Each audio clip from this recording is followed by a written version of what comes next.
You're listening to Retail Disrupted, a podcast that explores the latest industry developments and the trends that will shape how we shop in the future. I'm your host, Natalie Berg.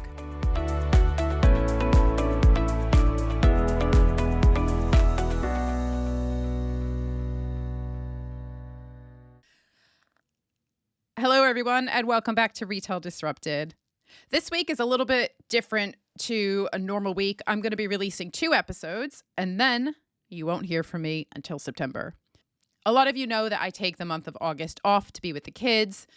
I definitely shouldn't be calling it time off because it is the exact opposite, and I return to my laptop to escape. So I'm not completely off. I am working. I'm just working odd hours. And I will generally be less available as I try to juggle the 5 weeks that the kids are going to be off.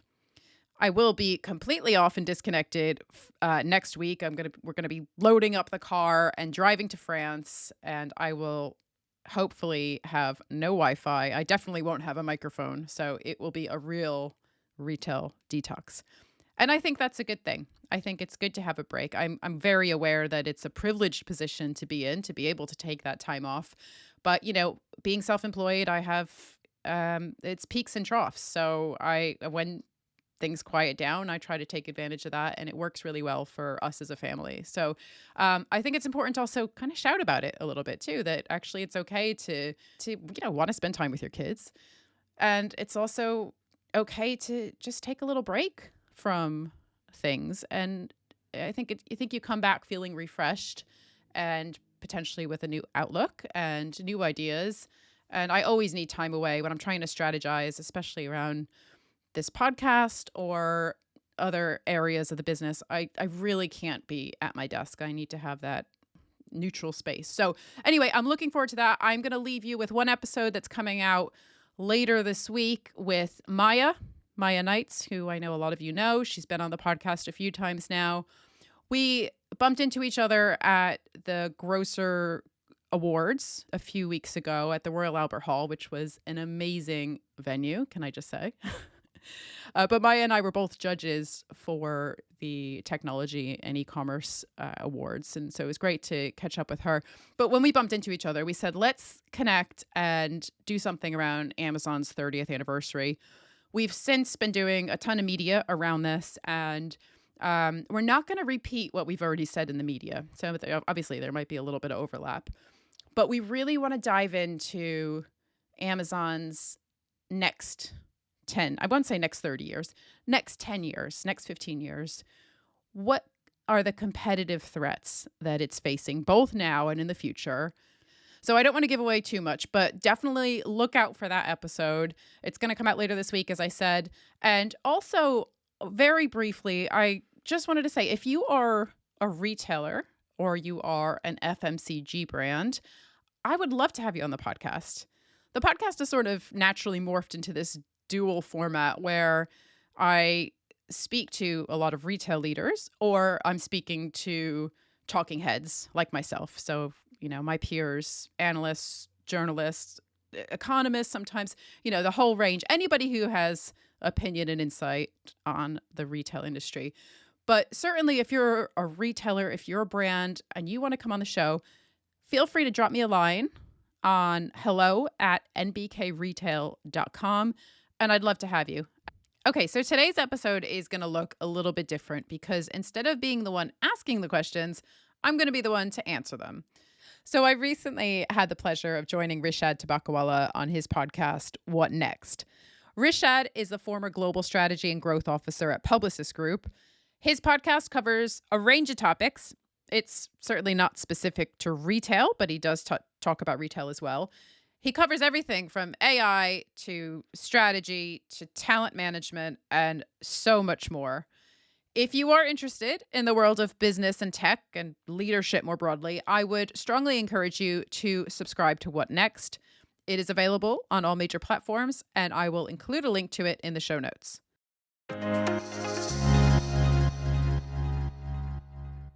So, Natalie, before we go into your 3 predictions, can you tell us a little bit about how you ended up being this retail geek?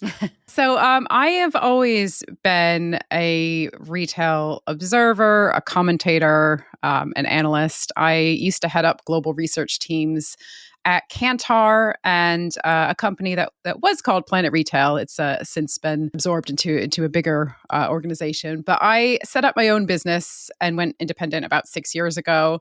And I've always been passionate about retail. I've always been passionate about international business as well. I've lived in London for 20 years now, which is still really hard to believe it's been that long.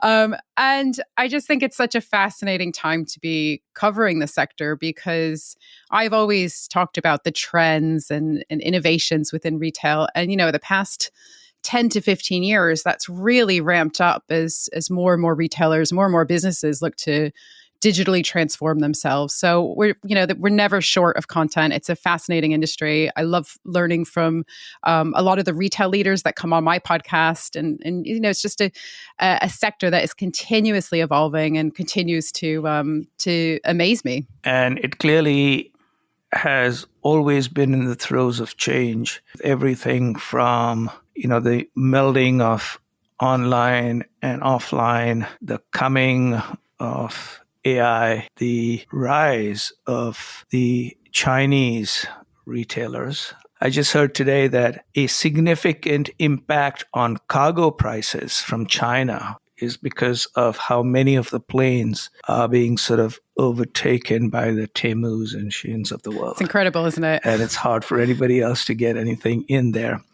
And so it's both a global phenomenon, a fast-moving phenomenon. There's obviously a lot of politics about it. I believe one of these companies is going to actually go public on the London Stock Exchange. So clearly very, very big. Let me ask you, what A, got you to London, and B, what got you to become a company of one? That's a great question. I studied international business and I studied French in college, and I did a semester abroad in France, and it really gave me a taste of life outside the U.S. And I just had a real passion for getting over to Europe in some shape or form. I never imagined I would stay here, but I met my husband a few months after moving, and the rest is history. So I was working in Boston after college, and I used to go to the Boston Public Library, and we were allowed to take out 6 books at the time, and I would take out all the books on how to get a job abroad. And I was just so determined to find a way to get over here. And long story short, my company at the time, which was part of Kantar, was opening an office here, and I managed to come over on a 2-year visa. And I loved it. I do miss the U.S. My family are all still there, and I get back as often as I can. But it's great to be based in London. The retail scene here as well is fascinating. There's so much innovation, especially in the grocery space. Retailers from all over the world will come here for inspiration. In terms of how I be set up on my own, to be very honest, I wanted more flexibility, and I think maybe now post-COVID, I probably would have gotten a little bit more flexibility, but I had been running retail research teams for a very long time. I had 2 kids at that point. I'd just come back from my second maternity leave, and maternity leaves is really long here in Europe. So I had 13 months off with both my kids, and I came back, and I needed the flexibility. I needed to work part-time when the kids were small, and I also was itching for a new project at the same time, which maybe that sounds a little bit contradictory. But I noticed that when I had been off on my second mat leave, that year off, that I came back and Amazon had changed so much, and they were really expressing an interest in bricks and mortar. Obviously, this is old news now, but back kind of 7 years ago, 7 years ago, this was all kind of new and innovative. And so I thought, I had written a book about Walmart. I'd co-authored a book with Brian Roberts about Walmart. And I went back to our publisher, Kogan Page, and I just said, I have this idea for a book. It's about Amazon. But also, Amazon isn't just a retailer, they're also a technology company. So I wanted to co-author it with my former colleague and friend, Maya Knights, who is a retail tech guru because in order to do the book justice, it needed to also have a very strong tech angle. So we came together and wrote the Amazon book. And yeah, it was an interesting first year of running my own business, having two young kids and writing a book. And I look back on it now and I'm not really sure how I did all those things. One thing I did learn from that experience was that I was trying to do too many things at once. I was trying to work part-time as, running these global research teams.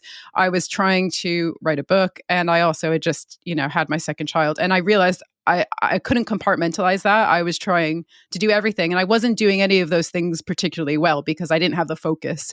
I was in that role for a long time. I was with the company for 10 years.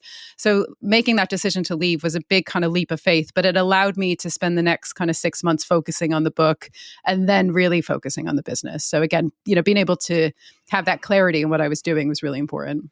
Well, and I think, Natalie, one of the big things is there were three things that you did, which I think align very well with the future. So you actually, sort of the future of commerce, really, because increasingly you needed and wanted flexibility. And today, companies that do not offer flexibility in the world of commerce don't succeed, which is sort of one.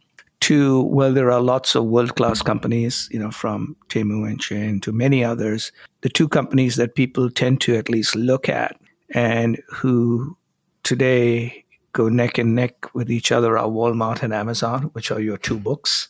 So it's almost you wrote a book about Godzilla and a book about King Kong, and I guess your next book will be King Kong versus Godzilla, which might be, sort of interesting. And I think the third is how global these businesses are. So you're global, you were looking for flexibility, and your two books are about some of the dominant factors. So in many ways, you are what next. So it's great to have you as a guest. Let's now move on to your three predictions. So one is there's going to be a role of stores in a digital era, as well as the importance of CX, which is sort of user experience, customer service, white glove service. Second, immersive e-commerce experience, which is the next big thing in retail. So I'd love to hear more about that, whether that's AR, VR, AI, or just being in a store or being high on drugs, whatever it is. And the third one is to identify some of the winning traits of successful retailers. There's always so much to say. It's always hard to kind of filter down to three key areas. But I think if we talk about the role of bricks and mortar, we then talk about the future of e-commerce, or digital commerce, I think as we should probably be calling it.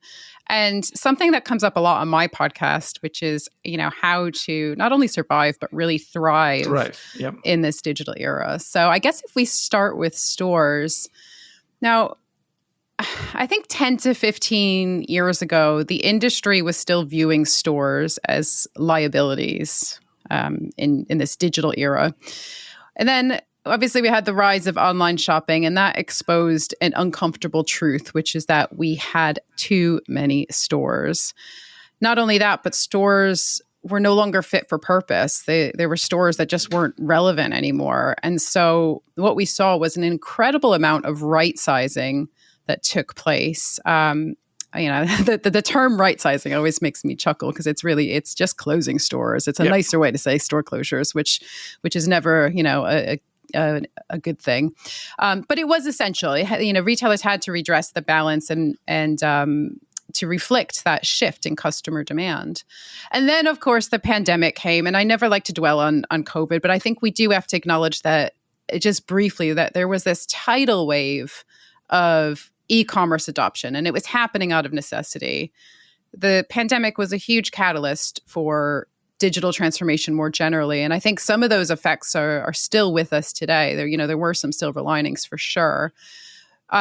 Just briefly, I think a lot of pundits got it wrong, though. I think a lot of retailers got it wrong as well, in that during the pandemic, they overinvested in resources. They were expanding capacity to meet demand, and then life got back to relative normality, and then the balance tipped again. So I think, there were, now that the dust is settled, we can look back and kind of reassess. But I think, the retailers did need to kind of flick a switch and get online quickly. And they did. They learned to be agile. But I think really what that did was it really reinforce this idea that the role of the store has to change. The role of the store associate has to change. And it kind of left retailers, trying to figure out, how do you leverage stores in a digital era? We know that stores can't just be about shifting product. They can't just be a place where the transaction happens because, in this digital era that we're living in, you've got the world at your fingertips. And so if you, as a customer, if you are going to make the effort to walk into a store, the very first thing it needs to do is it needs to be digitally integrated.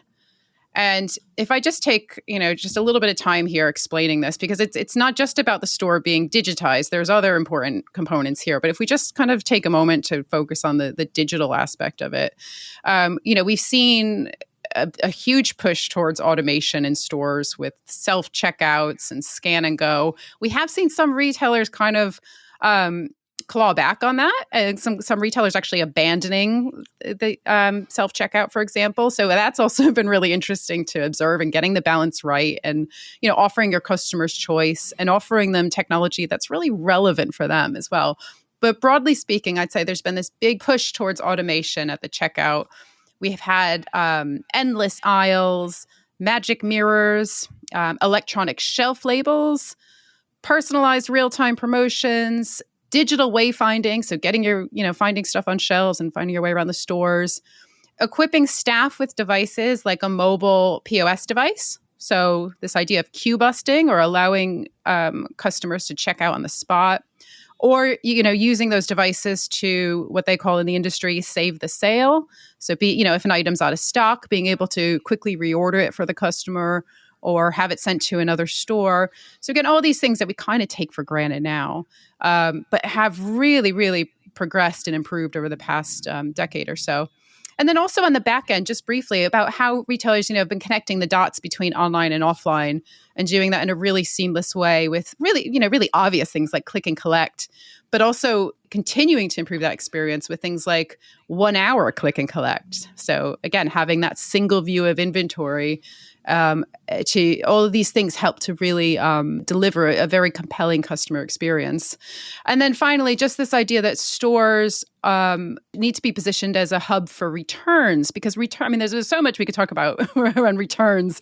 Returns is a perennial problem for retailers. So again, using the physical store, not only is it, the store has always been an obvious place to return an item, but doing things like charging for returns by post, but not charging in store. That's a great way to drive footfall to your stores, where shoppers are probably going to make an incremental purchase.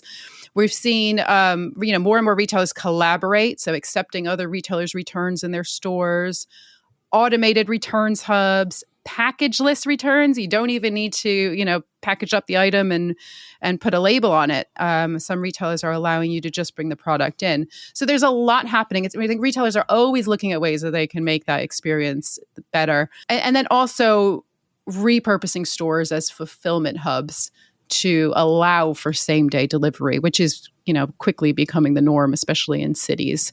So again, this idea of hyper proximity. So now that I'm conscious I've just thrown a lot at you, but that's just the digital aspect of how we're reinventing stores.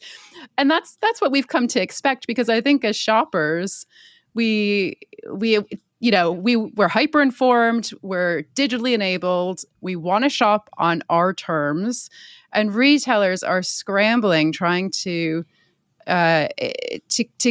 connect those dots to offer that experience to the customer, regardless of whether they're in store or shopping online. When you think about all these things, and there are so many of them, as you basically say, it's almost like someone thought about the entire experience and figured out a way to integrate offline and online to every sort of element in what maybe sort of the buyer's journey, or in some cases the returner's journey. Who today do you believe is doing it really well? I think all retailers are on a journey, and one retailer that I would call out, a legacy high street retailer, and I'm going to go UK based here, but one retailer I would call out because they've had to turn around a super tanker and they're doing it brilliantly, is Marks and Spencer. So M&S Got it. here in the UK, for a very long time, this is a retailer. I'm conscious you have a global audience, but this is a retailer that sells premium food and kind of it traditionally sold mid-market fashion and homeware. So what I'm trying to say is if you were building a retailer from scratch today, you would not dream of the M&S model. So you would do things a little bit differently. Right. They were late to digital, and they had too many stores. And again, stores that weren't relevant. And they also had a kind of, they were facing an existential crisis, really, because they were confused about who their core customer was. And with their clothing, they were often seen as kind of too frumpy or, not really sure who they were targeting or trying to be everything to everyone. And I think we all know in retail, that's a dangerous strategy because you have to really have focus. But anyway, I think they've done a fantastic job of really prioritizing digital, taking a good, long, hard look in the mirror and figuring out what their brand is about, who they're targeting, what their brand values are, and really just digitizing their stores and using the right technology, not tech for tech's sake. I think that's an important point, but using the relevant technology that genuinely elevates the customer experience.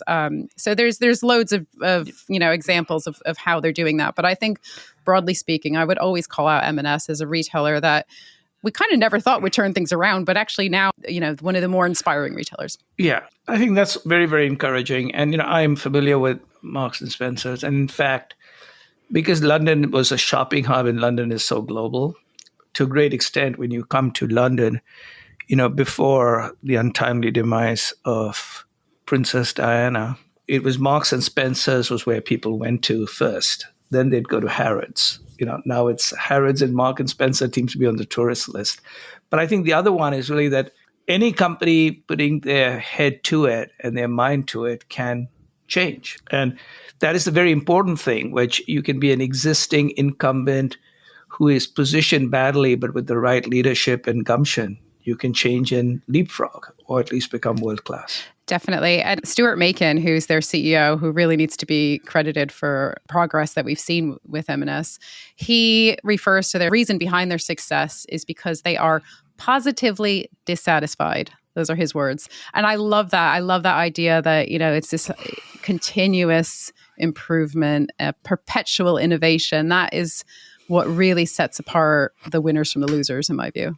Absolutely. Absolutely. So given the importance of this offline, online, and the white glove service, etc., moving to your second point, immersive e-commerce experiences. Can you speak a little bit about that? Is that a virtual experience, an augmented experience, or where is it? Yeah, I think maybe before I explain that, if I can just build on this, there's one last kind of point around stores, which is that even though I've just made the case for digital stores, I think sometimes shoppers want a digital detox as well. And sometimes they want something that a screen can't deliver because, again, if you're going to make the effort to walk into a store, it has to offer something compelling. And so there's been a lot of talk over the years about experiential retail or retail theater or retailtainment. It has all kinds of names.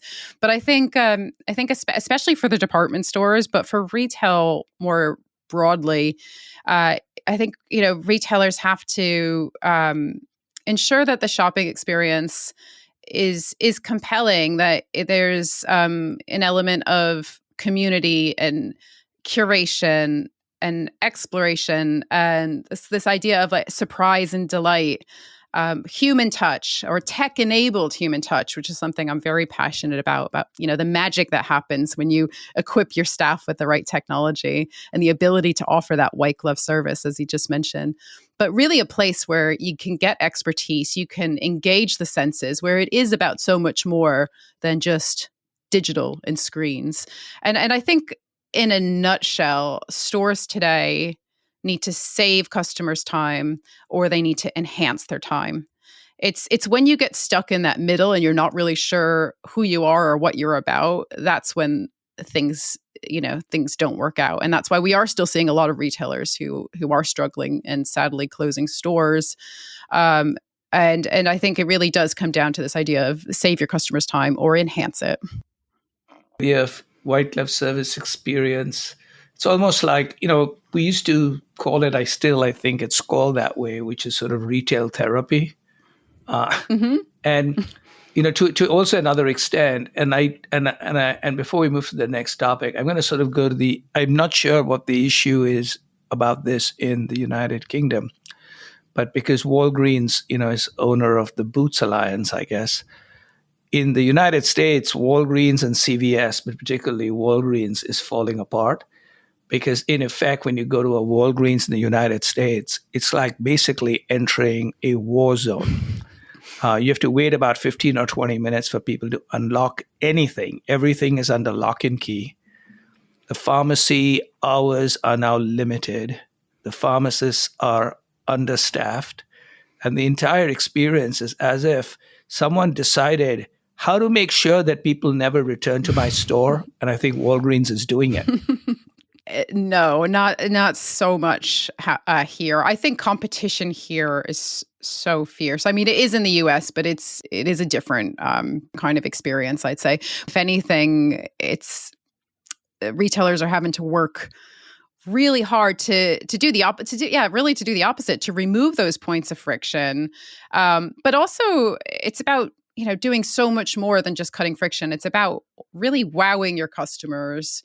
It's about going beyond and really rolling out the red carpet for them. So continuing to innovate, continuing to disrupt the status quo, continuing to elevate the experience. That's what the more successful retailers today are doing, and recognizing the importance of democratizing that concierge level service, those services or experiences even that used to be limited to luxury or VIP shoppers that are now, becoming mainstream. And again, technology is really helping retailers to raise their game in this area. So again, I know we touched on what's happening in store with, retailers equipping their staff with tablets and all of the magic that happens when you do that and train your staff and incentivize your staff. But also in-home is another area. I know Walmart in the US is doing some really incredible things in this space with what they refer to as at-home grocery delivery, or literally delivering into your fridge, groceries right into your fridge, and you don't even need to be home. I mean, that kind of blows people's minds here in the UK. I think it's maybe a cultural difference that doesn't really translate, but I think, there's always this fine line between creepy and convenient. And I just think that all of these innovations are just so fascinating, and specifically what's happening in the home. Also around reverse logistics, that's another opportunity where Asda here in the UK was trialing a service where they would deliver your groceries, and at the same time you could hand over a product that you wanted to return. So again, it's kind of killing two birds with one stone. And also things like fashion and interiors advice, product installation, health assessments, all of these things can happen in the home, which I think is definitely an area to watch. And then just very briefly, the quick commerce, the kind of rapid rise and sort of fall of quick commerce has been fascinating to observe, because again, the idea that shoppers can order stuff and have it delivered in 10 minutes, I mean, it's not financially sustainable, as we've learned. But, this is just this uber convenience that, it's just exploded. And I think once shoppers have a taste of this, this kind of service and in this convenience, it really reinforces this idea that the customer is king, and retailers have to work really hard to continue to surprise and delight them. So let's talk a little bit more about this whole world where e-commerce might go. So the past 10 years has been all about digitizing our physical spaces. And I think the next 10 years is going to be about making our digital spaces more engaging, more immersive, more lifelike. This is the next big thing in retail. And if you think about how we shop online today, yes, it's convenient and it's quick and it's easy. And actually, one of my favorite stats from all of my Amazon research is that over 25%, over a quarter of Amazon's purchases take place in 3 minutes or less. I mean, if you just let that sink in for a minute, over a quarter of purchases happen in just a few minutes. I mean, that just really shows, how people are using that platform. And that's amazing convenience, but it's not really fun, is it? We don't browse online. Yes, social commerce is an exception to that rule, but we don't really sit on our couches and browse on Amazon. I think online shopping generally today is still very transactional. It's one dimensional. It's more purchasing than shopping. So yeah, it serves a purpose, but I think that there are opportunities to make this a bit better. So I think before we come on to, what that might look like, I think, again, I will just give Amazon a little shout out here because they've really democratized e-commerce. And, the way that we shop online today, all the things that we take for granted are really thanks to Amazon. So things like the marketplace model, this idea of near infinite assortment, user-generated content, user-generated ratings and reviews, that's Amazon, one-click checkout, and also on the delivery side, fast and supposedly free, free delivery. No such thing as free delivery. But Amazon was a real catalyst for change in all of these areas, and we don't even think of these as innovations anymore. And that's another important point because this sector is moving so quickly that today's innovations quickly become tomorrow's norms. Well, I think the big thing that Amazon did is when you think about when e-commerce began and people had a whole kinds of hesitancy about it. Everything from should I give my credit card? How long will it take? Can I return? Can I trust? Right? And what happened is because of Amazon and other people, but Amazon primarily innovation, they made the online experience safer, better, and faster than the offline experience. Yeah. Forcing the offline experience to catch up, which was your first point.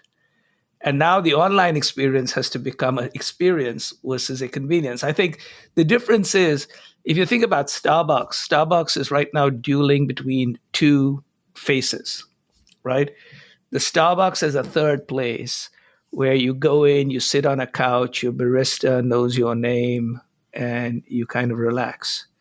And then the Starbucks of the app, which you want to come in quickly, get your coffee and leave. And that schizophrenia is impacting them because in one particular case, it's the value of convenience, and the other one is the value of experience. Yeah. But again, it's saving time or enhancing time, isn't it? It's about one of the two. Right. It's saving time or enhancing time. And I think what basically would happen is, as you rightfully said, the offline world has now tried to both save time while continuing to have an experience. And now the online world is going to have to further enhance its experience because it's usually been about saving time and money. Yeah. And I think the other challenge for Amazon is what you mentioned right at the start, the rise of, these new disruptors, Shein and Temu coming in and really raising the game and offering value online in a way that, Amazon's never been the cheapest place to buy stuff. They've always been. No, but now people can see, because now what happens is, up to now you didn't check other places. Yeah.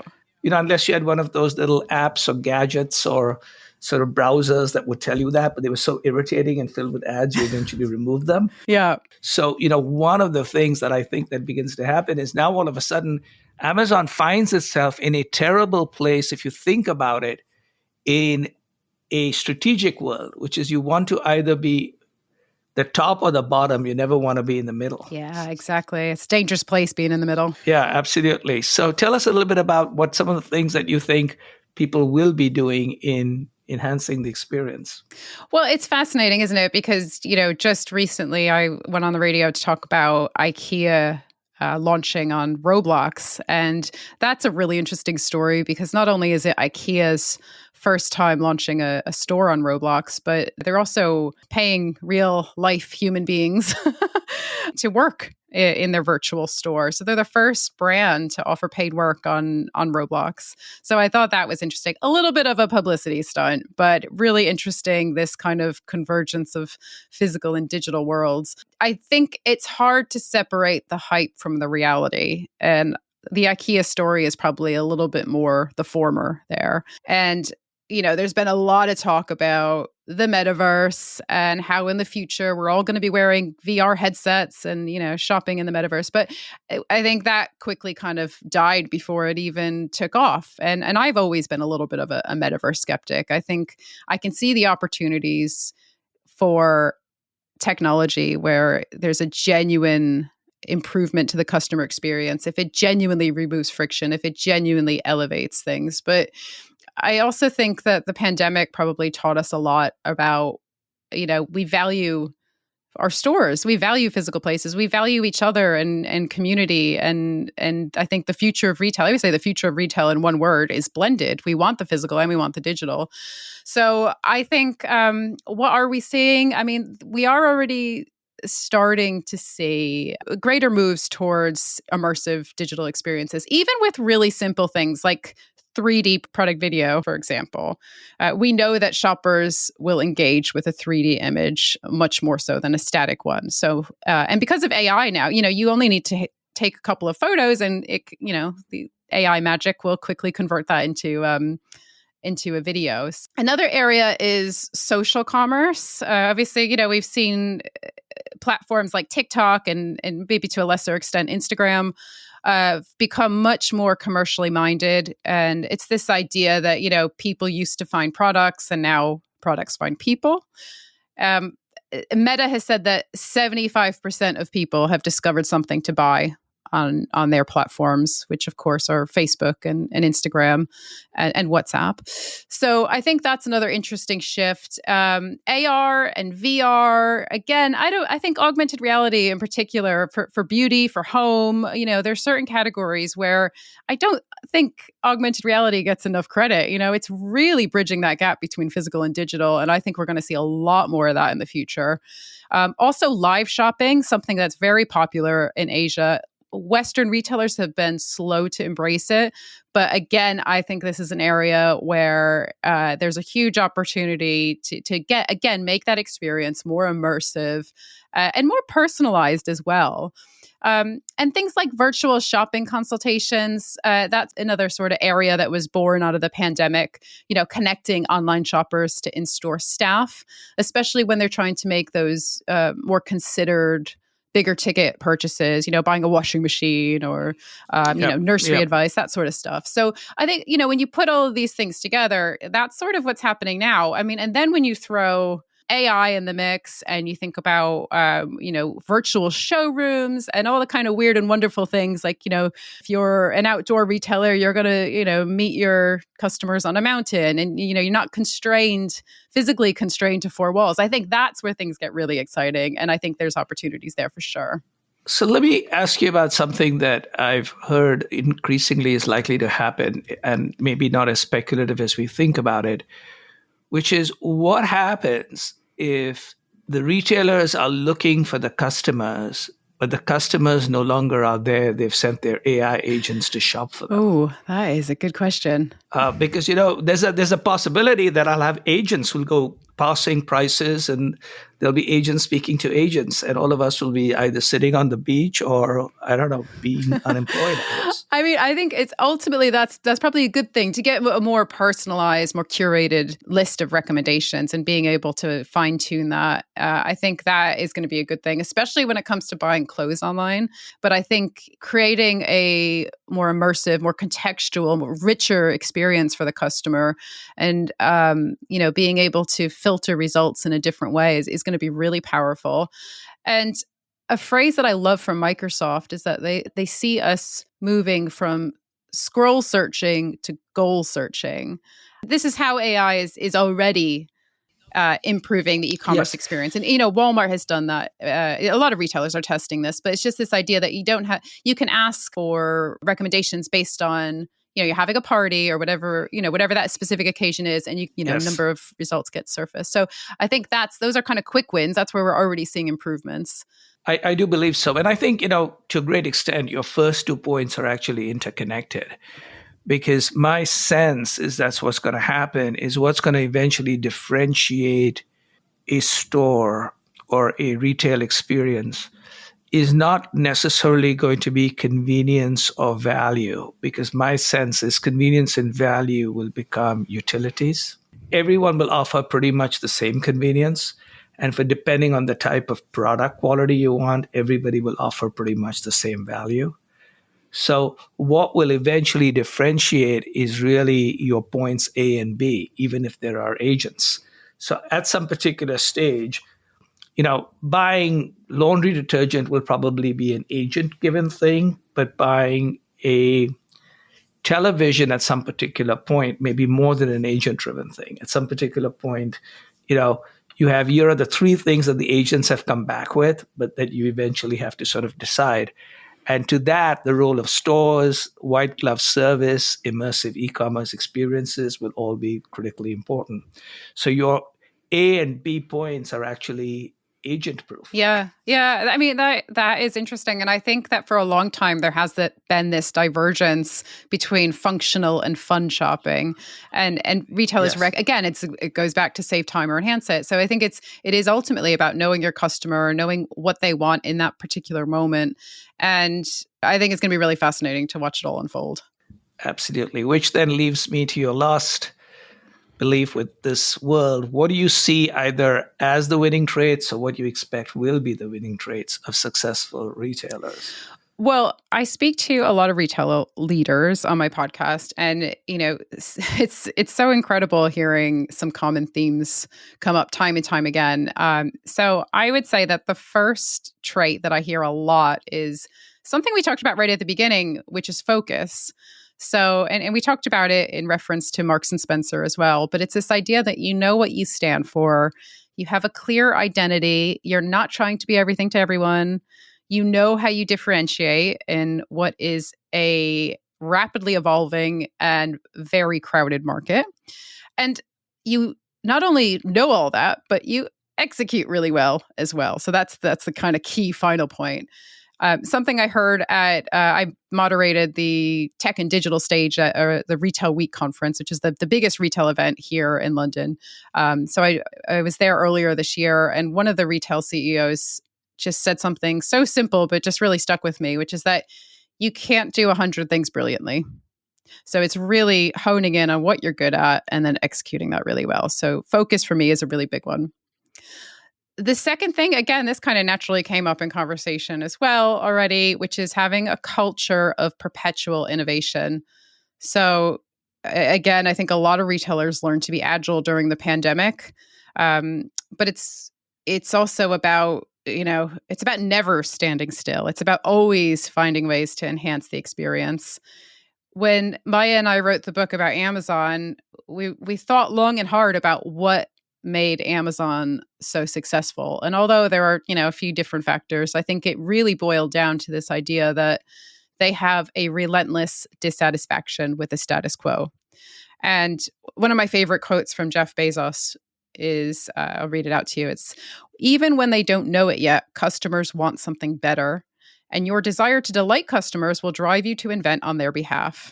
And I think that really sums up what's made them so successful. But more interestingly, we're now seeing the rest of the industry adopt this approach. I talked about M&S earlier being positively dissatisfied. And I think more and more retailers are embracing this idea of, always being curious, failing fast, and continuing to innovate. And then the third trait, I would say, and this one's a contentious one because it sounds a little fluffy, but it's customer centricity. Now, if you're a retailer, you would hope that you were obsessed with your customers. You would hope that they would be at the heart of your strategy, because without a customer, you don't have a business. But what we are seeing is more and more retailers actually starting with the customer and then working backwards. So it's this idea that, in today's world, we can't have ivory towers. And more retailers here in Europe, at least, are now making it a requirement that their head office staff spend time working in stores. If you look at Carrefour in Spain and Morrison's in the UK, those are two good examples. They're actually bringing customers into management meetings. And the CEO of Carrefour's bonus is partially indexed to its NPS score. So I think that is really interesting to see, they're kind of living and breathing this. And then the last thing, again, this one sounds, kind of blindingly obvious, but your staff need to be happy. If you have happy staff, you're going to have happy customers. Yeah, I've always believed that. Yes. Yeah, I think Richard Branson was, famous for coining the employee first mentality. And I think that's, shoppers today just won't tolerate mediocre service. And staff satisfaction isn't just about financial incentives, but it's also about giving employees autonomy. It's about giving them flexibility. And what's really interesting to observe is how technology is helping to improve this. And in the process, it's making staff feel more valued. If you look at shift swapping, shift scheduling used to be, a very manual analog process where if you wanted to change your shift, you had to have your manager sign it off, and it's time consuming and tedious. And what we're seeing now is a lot of retailers are digitizing this. And so it's making the business more efficient, but it's also crucially, it's improving morale. And if you improve morale, you're going to have a better experience as customers. For retailers, my advice is disrupt or be disrupted. Remember, your customer is your North Star. And don't underestimate the power of tech-enabled human touch. There's so much talk right now about how AI is going to revolutionize the retail industry. And it absolutely is. It's going to make retailers smarter, leaner, more efficient. It's going to make the customer experience more seamless, more relevant, and more compelling. But I think it's when you marry technology with the human touch, that's when you get a genuine customer advantage. Fantastic. Well, thank you for that. So we've had the privilege of listening to Natalie Berg, who is an expert on retail. And she has basically reminded us that we are moving into a world where retail is going to further enhance, change, and expand. We've talked about that the role of stores in the digital era will continue to be important, including white glove service and experience, and as also a place where people can both differentiate as well as expand and extend their online offerings. That we are moving to a world where increasingly experience will be as important in the world of e-commerce as convenience and prices. And that the winning traits of successful retailers will include a focus on continuous innovation, the willing to disrupt, customer centricity, net promoter scores, a focus on employees, which is sort of a net promoter score for employees. And while we are fixated on AI, we need to think about other ways that technology can enable human touch, because in the end, a store at some stage, even if it is selling to an agent, at the other end of the store is a human being. And in some ways, touching the human being is a big thing. Thank you, Natalie.